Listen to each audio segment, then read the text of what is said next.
보통 봤을 때 어떤 불안이 병적이라고 할 때 쉽게 생각할 때 뭐 불안이 너무 크면 병적 불안 아니냐 이렇게 얘기할 수 있는데 뭐 큰 거를 어떻게 주관적으로 설명하고 그걸 객관화하기는 너무 어렵잖아요. 그래서 제가 쉽게 생각하고 지금 의료계에서 얘기하고 있는 걸 따지면 사실은 그것의 고통과 기능의 문제다 이렇게 보시는 게 좋을 것 같아요. 그래서 예를 들어서 내가 어떤 불안이 너무 커서 내가 해야 될 어떤 기능을 못하게 되는 것들은 병적 불안이라고 봐야죠. 그 다음에 내가 가진 고통이 너무 커서 그 고통 때문에 이 불안을 피하고 싶고 너무 힘들고 그것들이 너무 싫고 하면 그 고통이 크면 그것도 병적 불안이라고 봐야죠. 그래서 물론 불안의 정도가 너무 크다라고 얘기할 수도 있겠지만 그렇게 보는 건 너무 모호한 것 같고 사실 그 사람이 그것을 가지고 그 사람이 해야 될 기능을 하고 있느냐 또 기능의 문제를 어느 정도 기능은 또 하고 있지만 내가 너무 괴로워 너무 괴롭고 너무 힘들어 라고 해서 고통이 크거나 그래서 결국은 고통 혹은 기능의 문제 이렇게 보시는 것들이 병적 불안을 이해하는 가장 좋은 거라고 볼 수 있을 것 같습니다. 그렇지 않을까요? 본인이 봤을 때 괴롭지 않고 괴로운 정도도 심하지 않은 상태에서 상당히 불안한 것을 만났지만 우리가 봤을 때 오히려 그 불안을 즐기시는 분도 있잖아요. 익스트림 스포츠 그래가지고 봤을 때 우리가 생각하면 저런 걸 어떻게 하지? 하는 것도 있는데 그분들이 사실 안 불안한 건 아니거든요. 거기 불안이 없으면 또 그런 어떤 재미도 없잖아요. 그런 분들한테는. 그래서 상당히 불안한 곳에서 불안한 행동을 하고 불안한 행위를 하고 있지만 그분이 그것을 어떤 스포츠로 즐기고 계시고 그다음에 본인의 어떤 고통이라기보다는 사실 어떻게 보면 좀 즐거움을 찾는 거라고 할 수 있기 때문에 좀 극도의 두려움이다 극도의 불안이다 하고 얘기해가지고 그걸 구분하기는 어려울 것 같고요. 사실은 본인이 그런 기능을 잘하고 내가 특히 괴롭지가 않다라고 하면 그건 병적이라고 보기 어려울 것 같습니다. 실제로 봤을 때 우리가 보면 불안이라고 하는 현상이 있을 때 그거를 잘 느끼는 분들이 있거든요. 그거는 어떻게 보면 체질적이라고 볼 수 있어요. 타고난다고 볼 수 있고 우리가 아이들을 키우다 보면 내가 내 배에서 난 우리 내 새끼라고 할지라도 어떤 아이는 뭐 예를 들어서 큰 아이는 별로 두려움이 없고 작은 아이는 너무 두려움이 크고 그건 사실 양육의 문제라기보다는 기질의 문제인 경우가 많거든요. 근데 이제 불안과 그 두려움이 타고나는 경향이 어느 정도 있는데 그것들이 크면서 조금 더 학습이 되고 그 두려움을 점점 많이 키워온 경우가 많거든요. 우리가 흔히 보면 행동 억제라고 그래가지고 애들이 조금 더 예민하고 민감한 아이들이 좀 있는데 그 아이들이 크면서 어떤 양육을 하면서 좀 두려움 상황을 많이 겪었고 그럴 때 특히 경험 회피 이건 안 돼라고 하는 이거를 네가 이것을 경험해내고 거기서 노출되고 내가 그걸 지나오는 경험을 안 한 아이들이 사실 어른이 되면 타고난 상태에서 경험을 많이 못했기 때문에 두려움은 피하는 거야 라고 됐을 때 훨씬 두려움이 큰 아이로 커버리거든요. 그래서 이제 그런 상태에서는 사실은 이 친구의 버릇이 뭐냐면 어떤 두려움이 생기면 피하는 것이 나의 경험이에요. 우리가 얘기했을 때 우리가 그걸 심리적으로는 경험 회피라고 하잖아요. 어떤 경험이 오는 그런 상황을 피해버리는 거죠. 그러니까 내가 발표 불안이 있어요. 사회 상황에서 발표 불안이 있는데 발표 불안이 있을 때 발표 불안을 해결하는 방법은 발표를 많이 하는 거예요.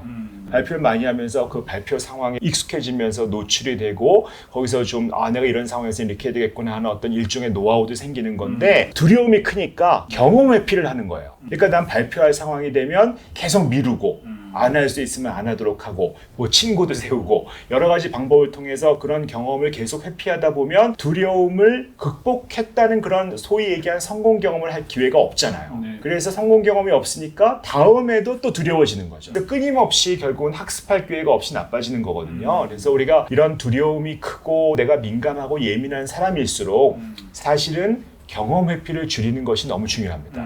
어떻게 내가 이걸 회피하지 않고 넘어갈 수 있겠느냐. 그래서 이제 보통 우리가 보면 조금 더 안전한 상황에서부터 어떤 노출의 단계가 있잖아요. 내가 감당할 수 있어, 이 정도는 감당할 수 있어라고 하는 단계부터 하나씩 좀 넘어가면서 내가 경험을 하는 것들을 좀 권장을 드리고요. 네네. 실제로 보면 내가 안 해봤던 일들, 이게 경험이 많아져야 되니까 그런 경험들을 특히 내가 두려워하고 있는 상황을 하나씩 하는 것들, 우리가 뭐 그거를 뭐 점진적 노출이라고도 하고 뭐 단계별 탈감작화 이렇게 우리가 전문적인 용어를 쓰긴 하지만 어떤 불안이든지 사실은 하나씩 해보는 것들이 내가 어떤 두려움을 이기는데 큰 도움이 되거든요. 뭐 쉽게 얘기하면 개공포증이 있다라고 할 때 우리가 그걸 치료한다고 하면 어떻게 하겠어요? 처음부터 무서운 도사경 같은 개를 만나서 노출이 되겠습니까?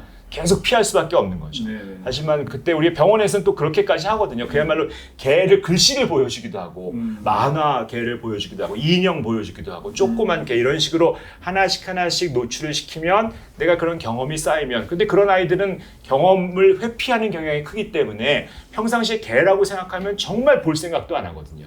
그런데 그런 경험이 조금씩 쌓이면 그런 공포증 같은 것들이 해결할 수 있고, 실제로 정확하게 타겟이 정해져 있고 목표가 정확하면 그런 공포증은 몇 시간 만에도 해결이 되거든요. 그런 것처럼 우리가 내가 피하는 것들이 분명하다고 하면 그런 경험을 반복할 수 있도록 도와준다면 사실은 내가 되게 예민하고 불안한 사람들도 쉽게 어떤 내 공포를 이겨내고 불안에서 좀 벗어날 수 있는 그런 길이 열릴 수 있다고 봅니다.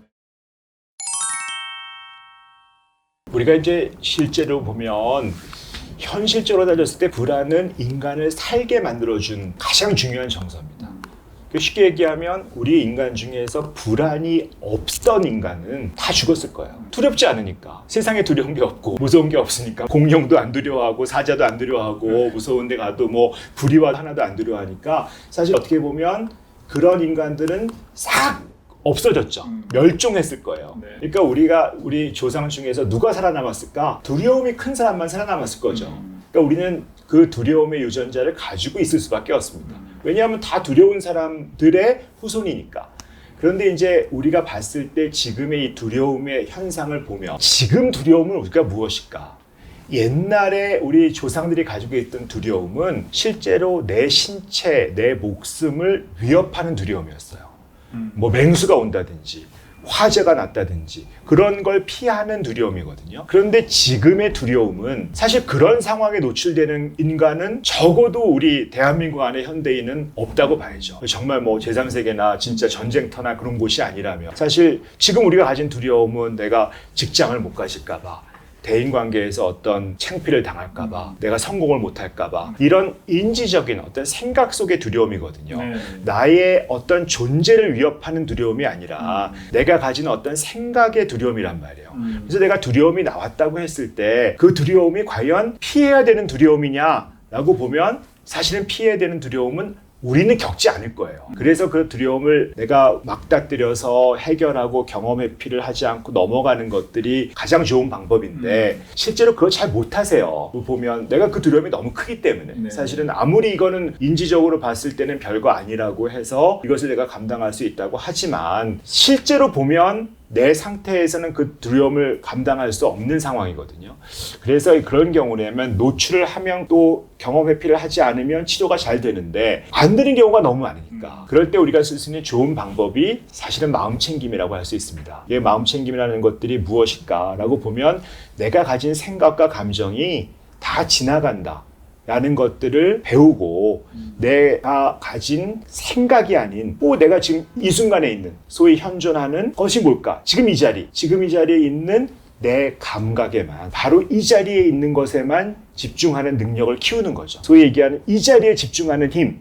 그 다음에 그리고 내가 어떤지를 알아차리는 내가 지금 되게 두려워하고 있구나. 근데 사실 이게 가짜인데 두려워하고 있구나. 내 이 자리에 집중하고 내가 떠오르는 내 감정과 생각은 이것이 거짓이고 알아차리는 힘을 마음챙김이라고 할 수 있거든요. 그런 마음챙김 힘을 키우면 사실은 굳이 극복하지 않아도 어떻게 보면 일종의 그것도 노출이라고 할 수 있긴 하지만 실제로 봤을 때 정말 두려운 상황을 내가 가세요, 노출하세요, 경험 회피하지 마세요를 못 하시는 분들은 차라리 그런 노출 이전에 내가 마음을 좀 챙기면서 내가 들어왔던 생각과 감정, 인간이 보면 그 생각이 너무 많고 그 생각 속에서 두려움이 크거든요. 그러면 그 생각에 왜 빠질까? 내가 생각에 주의를 주는 거거든요. 내가 생각 속에 어떤 생각이 떠오를 때 거기에 주의가 간단 말이에요. 그걸 빼서 지금 이 자리로 주의를 돌리는 거죠. 내 감정과 생각에 주의를 두는 것이 아니고 내 주의를 지금 이 현존하는 자리, 뭐 예를 들면 내 호흡, 내가 느끼는 오감, 뭐 여기 느껴지는 감각, 이런 촉각, 시각, 이런 쪽에 내 주의를 빼는 훈련을 좀 할 수 있다면 노출이 일종의 그것도 노출일 수 있지만 노출만큼의 큰 효과가 될 수 있어요. 전혀 다른 어떤 개입이라고 볼 수 있죠. 그래서 최근에 뭐 제3동향 인지행동 치료라고 하는 어떤 유행에서는 이런 노출하고 훈련하는 것도 중요하지만 그게 잘 안 될 때는 그냥 마음 챙김을 중심으로 해서 현존하는 능력을 좀 키워보자. 라고 하는 것도 중요한 치료 개입이라고 할 수 있고 실제로 환자분들은 오히려 이런 것들도 좀 잘하실 수 있어요. 그래서 그런 것들을 하면서 내가 이 자리에 현존하지 못했구나. 내 생각들이 굉장히 내 감정에 가 있고 미래에 가 있고 옛날에 힘들었던 것에 가 있었구나 하는 것들을 좀 알아차리고 이 자리로 돌아올 수 있게 되면 상당히 편안해지고 내가 어떤 두려움에서 벗어나시는 경험들을 많이 할 수 있거든요. 그래서 저희가 이제 굉장히 노출하는 걸 어려워하고 그 두려움이 너무 크신 분들은 그 두려움에 그대로 들어가 있지 말고 좀 떨어져서 그걸 볼 수 있는 한번 관찰자 입장으로 볼 수 있고 알아차리고 할 수 있는 마음 챙김을 이제 권장하고 그런 것에서 도움을 많이 받습니다.